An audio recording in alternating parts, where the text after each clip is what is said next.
فكذب وعصى ثم أدبر يسعى فحشر فنادى فقال أنا ربكم الأعلى. لە سلێمانی لەدایک بووە، زانستە ئیسلامیەکانی لە کەرکووک خوێندووە.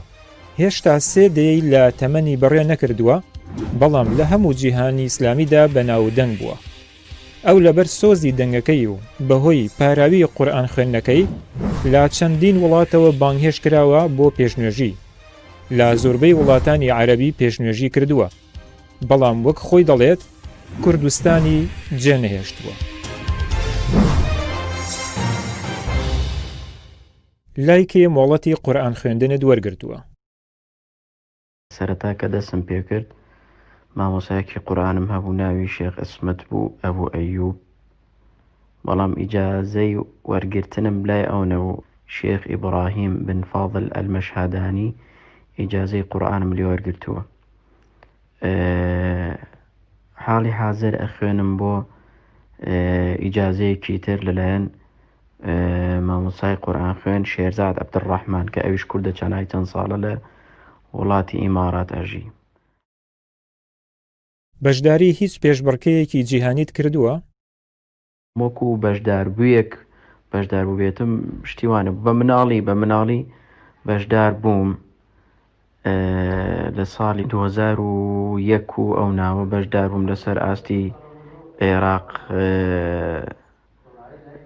کە سێمم هێنایەوە، بەڵام خۆی بە وتەی خۆیان من مستحقی یەکەمم. هیچ کاتێک داوات لێکراوە ببیتە پێشنوێژی مزگەوتی کەعبە یان مەدینە؟ نەخێر، ئەو داواکاریم لێ نەکراوە، چونکە ئەوان کۆمەڵێ مەرج و شەرت و شروتی تایبەتی خۆیان هەیە کە ئەبێت لەو کەسەیە هەبێت لە هەموویشی گرانتر و قورستر ئەو مەرجەیە کە ئەبێت سعودی بی. سعودی نەبی ینی هەتا ئەگەر شادی دکتۆراشت هەبێ بۆت نییە، ئیلا ئەبێ جنسی نەک جنسی ئەبێ سعودی ئەسڵ بی، اینجا بۆت هەیە، بۆیە ئەو داواکاریم لێ نەکراوە. یەکێک لە ڤیدیۆکانت لە یوتیوب 16 ملیۆن ڤیوی تێپەڕاندووە، ئەوەی کە سوورەتی نازیعات دەخوێنیت. هەندێکیش تێچێنیان هەبووە لەسەر خوێندنەوەکەت، بەتایبەت ئەوانەی کە موسڵمان نین. لەو بارەیەوە دەڵێن چی؟ بەڵێ، من سوورەتی نازیعاتم خوێند لە مزگەوتی بەهەشت شاری سلێمانی، نوێژی بەیانی بوو. بەڵێ لە پەیجەکەی خۆم تقریبەن حاڵی حەزر لە زیاتر لە 16 ملیۆن بینەری زیاتر تێپەڕاندووە. بەڵێ گوێم لە کۆمنتی ئەو کەسانەش بووە، بە تایبەتی کە موسڵمان نین، یعنی بەڕاستیەوە دڵخۆشکەرە، سوپاس بەخوای گەورە.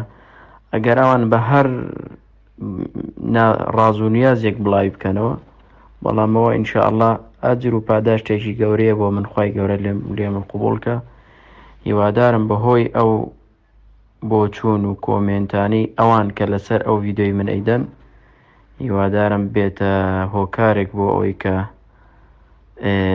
خەڵکی موسڵمان زیاتر قورئان شیرین بێت لە دڵیان و ئەوانەشی کە موسڵمان نین دینی ئیسلامیان لا شیرین بێ و بەرەو دینی ئیسلام بێن. قورئان 7 جۆری خوێندنەوەی هەیە. جەنابتان جگە لە گشتیەکە بە چەند جۆری دیکە دەخوێننەوە؟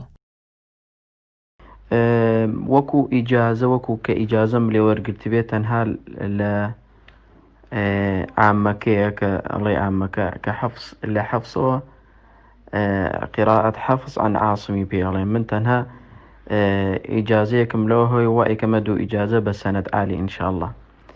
بەڵام وەکو ئیجازە لە قراءەکان تر قراءەتەکان ئەخوێنم، بۆ خۆم ئەیخوێنم، جارجارەی خوێنم، لە نوێژە ئەیخوێنم، بەڵام وەکو قراءەم لێ وەرگرت پێ، مۆڵەتم لێ وەرگرت پێ، لێم وەرنەگرتووە.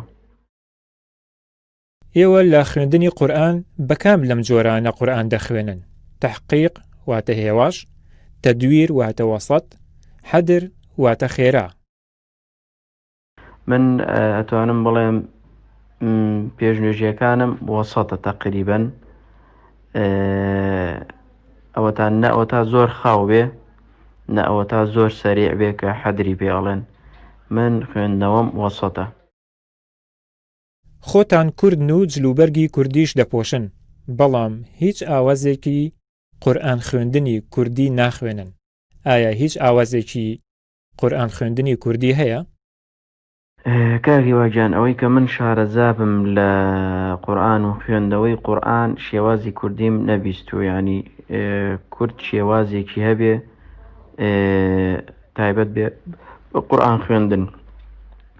کوردی لای خۆمانیش بڵین کوردستانی خۆمان، ینی جگە لەوانەی کە بۆ نمونە خوێندنەوەیان لە خەلیجێ ئەچێ، ئیسە بۆ نمونە من خۆی خەلیجی نییە، ئەو خوێندنەوەی تایبەت نییە بە خەلیجەوە، ئەو خوێندنەوەی تایبەتە بە خوێندنەوەی پێشنوێژی، پێشنوێژی وا ئەخوێندرێ. یعنی ئیسە بۆ نمونە نەگونجاوە کە کەسێ پێشنوێژی بکە، بۆ نمونە وەکو وەلید ئیبراهیم بخوێنێ ئەو قارە کۆنەکە کە سوورەتی یوسفی ئەخوێند. ینی من نەمبیستووە شێوازی خوێندنەوەی هەبێت تایبەت بە کورد بێ. کوردستانی خۆمانیش خوێندنەوەی تقریبەن خوێندنەوەی عێراقیە بەعام، ئەو کەسانی کە قورئان خوێنن زیاتر شێوازی خوێندنەوەیان لە خوێندنەوەی عێراقیە چێ. خوێندنەوەی عێراقیش بۆ نمونە ئەوەی کە وەلید ئیبراهیم خوێنێ، ئەوەی کە سوورەتی یوسف کە زۆر بەناوبانگە. عەرەب و ئیماراتیەکان چیان لەبارەی تۆ وتووە و داوایان لێ کردوویت لەوێ بمێنیتەوە؟ من سوپاس بۆ خوای گەورە بۆ چەند ساڵێکە ڕوا من تێکەڵیان بووم. سوپاس بۆ خوای گەورە، ڕێزێکی زۆر زۆر زۆر هەیە لە بینمانە و خۆشەویستیەکی جگار زۆر هەیە الحەمدوللا لە بینی من و لە بینی ئەو ئیماراتیانە و بە تایبەتی کە من مامەڵەم لەگەڵیانە هەیە و هاوڕێتی و ڕەفیقایەتیم هەیە لەگەڵیان.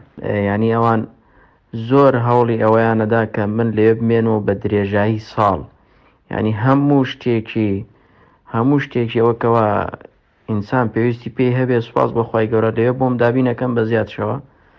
بەڵام خۆتە زانی چکە کە سوکارت لە وڵاتێکی تر بێ زەحمەتە، دەردیە و لێرەکان بڕک زەحمەتە، ینی بەجیان بێڵی. بۆیە ئەگەر من لەسەر داواکاری ئەوان بێ هەر بە درێژای ساڵ لەوێ ئەمێنمەوە، نەک تەنها ڕەمەزان.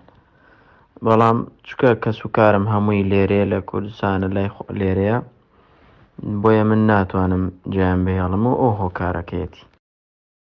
ئەوەندەی لەگەڵ قورئان ژیاویت، چ کاریگەریەکی لەسەرت هەبووە؟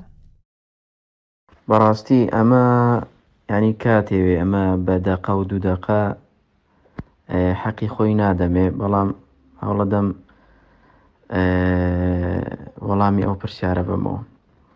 بەڕاستی جگە لەوەی کە قورئانی پیرۆز فەزلێکی زۆر زۆر زۆر گەورەی هەیە، پێغەمبەری خوا صلی الله عليه وسلم ینی تا ئەفەرمێ لا أقول ألف لام ميم حرف ولكن ألف حرف ولام حرف وميم حرف. پێغەمبەری خوای صلی الله عليه وسلم ئەفەرمێ ناڵێم ئەلیف لام میم ئەوە حرفێکە، ئەلیف حرفێکە و لام حرفێکە و میمیش حرفێکە، والحسنة بعشر أمثال، يعني حسنيك والحسنة بعشر أمثال، يعني هر حسنيك ده أجر وبعداشتي هي ده چاكت بو أنسري، يعني تنها لألف لام ميم أو سي أجرت بونسرا، سي أجر وبعداشت وخير وحسنات بونسرا، يعني تنها لألف لام ميم أو براستي فضل وقوري تايبتي خوي هي قرآني بيروس. والله فێر ئەوەی کردم کە سەربەرزی و سەرکەوتنی بەندە تەنها بە دەستگرتن بە قورئان و کارکردن پێی. پێغەمبەری خوا صلی الله عليه وسلم فەرمێ إن الله يرفع بهذا الكتاب أقواما ويضع به آخرين. والله نازم لەکوێ دەست پێم فێر زۆر شتی کردم.